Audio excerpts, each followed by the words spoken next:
دیکھتے ہیں آیت نمبر 62 سے 78. وَمِن دُونِهِمَا جَنَّتَانِ فَبِأَيِّ آلَاءِ رَبِّكُمَا تُكَذِّبَانِ مُدْهَامَّتَانِ فَبِأَيِّ آلَاءِ رَبِّكُمَا تُكَذِّبَانِ فِيهِمَا عَيْنَانِ نَضَّاخَتَانِ فَبِأَيِّ آلَاءِ رَبِّكُمَا تُكَذِّبَانِ فِيهِمَا فَاكِهَةٌ وَنَخْلٌ وَالرُّمَّانُ فَبِأَيِّ آلَاءِ رَبِّكُمَا تُكَذِّبَانِ فِيهِنَّ خَيْرَاتٌ حِسَانٌ فَبِأَيِّ آلَاءِ رَبِّكُمَا تُكَذِّبَانِ حُورٌ مَقْصُورَاتٌ فِي الْخِيَامِ فَبِأَيِّ آلَاءِ رَبِّكُمَا تُكَذِّبَانِ لم يطمثهن انس قبلهم ولا جان فبأي آلاء ربكما تكذبان متكئين على رفرف خضر وعبقري حسان فبأي آلاء ربكما تكذبان تبارك اسم ربك ذي الجلال والإكرام. اور ان دو باغوں کے علاوہ 2 باغ اور ہوں گے. اپنے رب کے کن کن انعامات کو تم چھٹلاؤ گے؟ گھنے سرسبز شاداب باغ. اپنے رب کے کن کن انعامات کو تم چھٹلاؤ گے؟ دونوں باغوں میں 2 چشمے فواروں کی طرح ابلتے ہوئے. اپنے رب کے کن کن انعامات کو تم چھٹلاؤ گے؟ ان میں بکثرت پھل، کھجور اور انار. اپنے رب کے کن کن انعامات کو تم چھٹلاؤ گے؟ ان نعمتوں کے درمیان خوب سیرت اور خوبصورت بیویاں. اپنے رب کے کن کن انعامات کو تم چھٹلاؤ گے؟ خیموں میں ٹھہرائی ہوئی حوریں. اپنے رب کے کن کن انعامات کو تم چھٹلاؤ گے؟ ان جنتیوں سے پہلے کسی انسان یا جن نے ان کو نہ چھوا ہوگا. اپنے رب کے کن کن انعامات کو تم چھٹلاؤ گے؟ وہ جنتی سبز قالینوں اور نفیس و نادر فرشوں پر تکیہ لگا کر بیٹھیں گے. اپنے رب کے کن کن انعامات کو تم چھٹلاؤ گے؟ بڑی برکت والا ہے تیرے رب جلیل و کریم کا نام. تو آپ دیکھیں واقعی انسان جو ہے نا سورہ رحمان پڑھ کے نا پتہ نہیں کسی اور ہی دنیا میں چلا جاتا ہے نا. دنیا ہی کیا مطلب آپ سمجھ لیجئے کہ آخرت کی جنت کی ایک جو دنیا ہے اس میں ایک انسان جو ہے نا وہ ٹرانسفر ہو جاتا ہے اس کا دماغ. تو اس میں یہی ہے کہ انسان بس یہی دعا کرے کہ اللہم اجعلنا منہم، کہ اللہ تعالیٰ ہمیں ان لوگوں میں شامل فرمائے اور ہمیں وہ عمل بھی کرنے کی توفیق عطا فرمائے جو اتنے بلند مقام پر ہمیں لے جانے کا باعث بنے انشاءاللہ تعالیٰ، آمین. تو اب یہاں اگلا جو ذکر کیا جا رہا ہے بات کا وہ یہ ہے کہ اگین 2 باغوں کا ذکر ہے. اور یہاں بتایا جا رہا ہے، میں نے آپ کو بتایا نا جنتیوں کے لیے قرآن میں اکثر مقامات پہ یعنی کافی مقامات پہ آتا ہے کہ 2 باغ، ایک کا نہیں اللہ نے ذکر کیا نا. تو یہ ایک نعمت کے طور پہ یہ چیز ہے کہ جیسے آپ دیکھیں نا جب آپ کسی سے بچے سے بہت خوش ہوتے ہیں تو آپ اس کو 1 چاکلیٹ نہیں دیتے، آپ 2 دے دیتے ہیں. ہوتا ہے نا ایسا. آپ اگر آپ کی میڈ ہے، اگر وہ آپ سے بعض دفعہ آپ بہت خوش ہیں اس سے اور آپ کی بڑی خدمت کرتی ہے تو اس نے شاید آپ سے 500 روپے مانگے، آپ اسے 1000 دے دیں گے. یہ جو چیز ہوتی ہے نا، جو فیلنگ آتی ہے، یہ کب ہوتی ہے کہ انسان دوسرے کے مانگنے سے بھی زیادہ دے دیتا ہے. تو یہ چیز یہاں ہمیں نظر آ رہی ہے کہ اللہ تعالیٰ اتنا راضی ہیں، اتنا خوش ہیں مومن بندے سے کہ اللہ تعالیٰ 1 نہیں 2 ایک ساتھ ہی ان کو جنت دے رہے ہیں. 2 بڑی بڑی گرینڈ جنتیں. یہ ایسا نہیں مطلب کوئی چھوٹے سے 2 پونڈس ہیں یا 2 چھوٹے چھوٹے سے گارڈنس ہیں، بڑے بڑی محلوں والی جنتیں. تو اس کا ذکر یہاں کیا گیا. اور پھر اس کے بعد یہ بھی بتایا، یعنی اس میں جو ہمیں بات پتہ چل رہی ہے گھنے سرسب اور شاداب.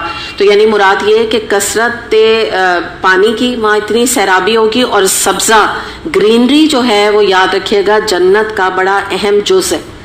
جنت کا تصور نا گرینری پھولوں اور نہروں کے بغیر کمپلیٹ نہیں ہوتا.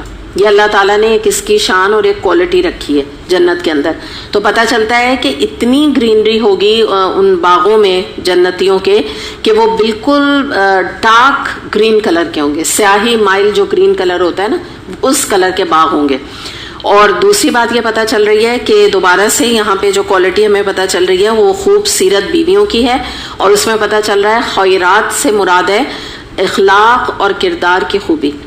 اگین یہاں پہ جو جس عورت کا یا بیوی کا ذکر ہے اس کی کوالٹی بتائی جا رہی ہے کہ وہ بڑے ہی اچھے کیریکٹر کی عورت ہوگی. تو وہ اچانک تو نہیں ہو گئی نا. اس کا مطلب ہے کہ دنیا میں اس کا کیریکٹر بہت اعلیٰ تھا. اس نے کبھی کوئی غلط نظر سے کوئی مردوں کو نہیں دیکھا، کوئی اللہ نہ کرے اس کے کوئی غلط ریلیشن شپس الیجیٹمیٹ ریلیشن شپس نہیں تھی. ایک با کردار با حیا عورت ہے جو جنت میں جانے کے مستحق ٹھہرے گی. اور حسان اگلی جو کوالٹی یہاں پر بتائی وہ کیا ہے کہ وہ اس کے ساتھ اب سیکنڈ کوالٹی بتائی جا رہی ہے کہ اگین کہ وہ خوبصورت بہت ہوں گی. لیکن پہلی کوالٹی کیا ہے؟ اعلیٰ کردار با حیا عورت ہوگی. دوسری بات یہ ہے کہ اگلی پھر جو بات ہے وہ بتائی جا رہی ہے کہ حور کی. ابھی تک دیکھیے پچھلی بھی اس میں عورت کا یعنی بیوی کا ذکر تھا, اوپر والی آیت میں بیوی کا, اب آ رہا ہے نام لے کے حور مقصورات فی القیام. اب مردوں کے لیے ایک تو یہ بیویاں ہیں, اس کے علاوہ جو ہم نے پہلے بھی اس میں بات ہم کر چکے ہیں کہ حوریں بھی جو ہیں وہ خیمے میں ٹھہرائی ہوئی, وہ ان کو ایک پلس ایک بونس کے طور پہ ملے گا.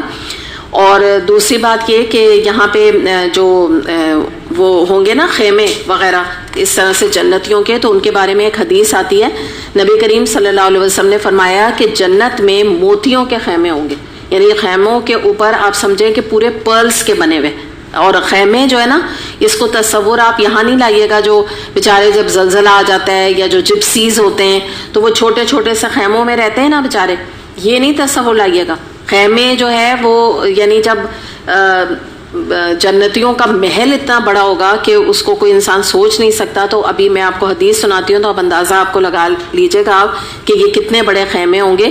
بس آپ یہ سمجھ لیے خیمے ان کو اس لیے کہا ہے کہ جیسے پردوں سے وہ خوبصورت پردوں سے وہ ڈھکے ہوئے ہوں گے, تو ان کو ایک نام دیا گیا ہے. ایکچولی اصل ہم ٹرانسلیشن کر بھی نہیں پاتے نا حدیث کا, عربک کا. تو اس میں آتا ہے کہ جنت میں موتیوں کے خیمے ہوں گے, ان کا عرض 60 میل ہوگا. اب اندازہ ہو گیا آپ کو کہ کیسے خیمے ہوں گے. میں جو ابھی آپ کو بتا رہی ہوں نا کہ وہ تصور بھی نہ لائیں کہ بیچارے جو یہاں لوگوں کے خیمے ہوتے ہیں, ان کے ہر کونے میں جنتی کے اہل ہوں گے, یعنی ان کے گھر والے ہوں گے, اور جس کو دوسرے کونے والے نہیں دیکھ سکیں گے مومن اس میں گھومے گا. یعنی اتنے بڑے 60 میل تک جو ہے وہ ان کے خیمے پھیلے ہوئے ہوں گے, اور ان خیموں میں ان کے اہل ہوں گے, یعنی ان کے گھر والے جنتیوں کے ہوں گے, اور وہ ادھر سے ادھر اس میں موو اراؤنڈ کریں گے. بخاری میں یہ حدیث آتی ہے. اس کے علاوہ جو اگلی چیز پتہ چل رہی ہے وہ یہ ہے رف رفن.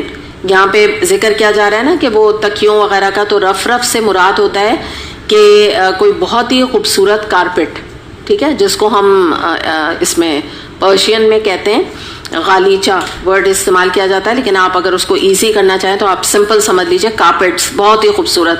اور اسی قسم کا کارپیٹس کے علاوہ فرش کے لیے بھی رف رفن استعمال ہوتا ہے. اور ابقرین یعنی بہت ہی اعلیٰ, بہت اعلیٰ. جیسے یہاں کہتے ہیں نا افغانی کارپیٹس بہت خوبصورت ہوتی ہیں, ایرانی کارپیٹس بہت ایکسپینسو ہوتی ہیں. آپ کو پتہ ہے نا لاکھوں روپے کی کارپیٹس ہوتی ہیں, اتنی جو اصل کارپیٹ کہلاتی ہیں. تو وہی بتایا جا رہا ہے کہ بہت ہی اعلیٰ قسم کی وہ کارپیٹس ہوں گی. اور دوسری اگلی بات یہ بتائی کہ تختوں پہ وہ بیٹھے ہوئے ہوں گے جس میں غالیچے ہوں گے, اور بہت ہی خوبصورت وہ ہوتے ہیں نا فلورل پیٹرنس بنے ہوئے ہوتے ہیں, اس طرح کے پیٹرن بنے ہوئے ہوں گے جن میں کہ وہ آرام کر رہے ہوں گے. اور پھر اللہ تعالیٰ کا ذکر کیا گیا کہ بہت ہی بابرکت ہے اللہ ذل جلال والاکرام کا نام. تو یہاں ہم دیکھتے ہیں کہ یہ جو ہے نا تبارک, جب ہم کہتے ہیں تبارک اسمو تو بابرکت نام, تو یعنی مراد کیا ہے کہ اللہ کا نام اتنا بابرکت ہے کہ وہ ہمیشہ رہنے والا ہے. اللہ کے نام میں ثبات ہے, دوام ہے. دوام سمجھتے ہیں نا, ایور لاسٹنگ, نیور اینڈنگ, کبھی نہیں اللہ کی ذات ختم ہونے والی. اور ایک اور معنی تبارک اسما کے آتے ہیں کہ اللہ کے جو خیر کے خزانے ہیں وہ چاہے اپنی مخلوق میں کسی کو بھی وہ دینا چاہے, دنیا میں بھی اور آخرت میں بھی اور جنت میں جا کے, وہ ختم نہیں ہوں گے, کبھی بھی ختم ہونے والے نہیں. اللہ کے پاس اتنے خزانے موجود ہیں. تو اس سے ہمیں پتہ چلتا ہے کہ اللہ تعالیٰ کا جو تبارک اسم کا بات آتی ہے نا, یہ نکلا ہے برکت سے. اس کے علاوہ اس میں اللہ تعالیٰ کے نام میں جب اتنی برکت ہے تو آپ یہ دیکھیے کہ اللہ کی جو ذات ہے اٹ سیلف جو اللہ تعالیٰ ہے, تو وہ کتنی برکت والا اور عظمت والی ہستی ہوگا. تو اب اس کو اگر ہم سم اپ کریں, یہ تمام جو کچھ بھی ہم نے پڑھا, تو اس میں ہم ایک چیز یہ دیکھ لیتے ہیں کہ جو بار بار یہ بات آیت آئی ہے نا, کیونکہ یہ بڑی امپورٹنٹ چیز ہے جو آبزرو کرنے کی, وہ یہ ہے کہ یہ آیت فَبِأَيِّ آلَاءِ رَبِّكُمَا تُكَذِّبَانِ اس سورے میں 31 ٹائمز آئی ہے. اگر آپ نے نوٹ کیا ہو تو 31 دفعہ یہ آئی ہے. اور اس کا ریزن یہ ہے کہ اللہ تعالیٰ نے بار بار انسان کا فوکس اپنی نعمتوں کی طرف کرا کے ان کو یہ احساس دلایا ہے کہ کیا اتنے رحیم, اتنے رحمان رب جو تم کو اتنی نعمتیں دے رہا ہے, اس کے باوجود تم اس کی نافرمانی کرو گے. تو بیسکلی لوگوں کو اپنی نافرمانی سے روکنے کے لیے یہ ایک اللہ تعالیٰ کا انداز ہے, ایک قرآن کا یہ سٹائل ہے، ایک طرز ہے جو قرآن نے یہاں اختیار کیا ہے. اور اس کے بارے میں آتا ہے کہ نبی کریم صلی اللہ علیہ وسلم جب یہ سورہ رحمان پڑھا کرتے تھے تو خاص طور پہ یہ والی فبأي آلاء کے جواب میں آپ یہ کہا کرتے تھے لا بشیء من نعمک ربنا نکذب فلک الحمد. ترمذی میں آتا ہے، اس کا ترجمہ کیا ہے؟ اے ہمارے رب، ہم تیری کسی بھی نعمت کی تکذیب نہیں کرتے اور تمام تعریفیں بے شک تیرے لیے. تو آپ اس کے یہ ایک جواب آپ دیا کرتے تھے اس کے آیت کے جواب میں. الحمدللہ یہ مکمل بھی سورہ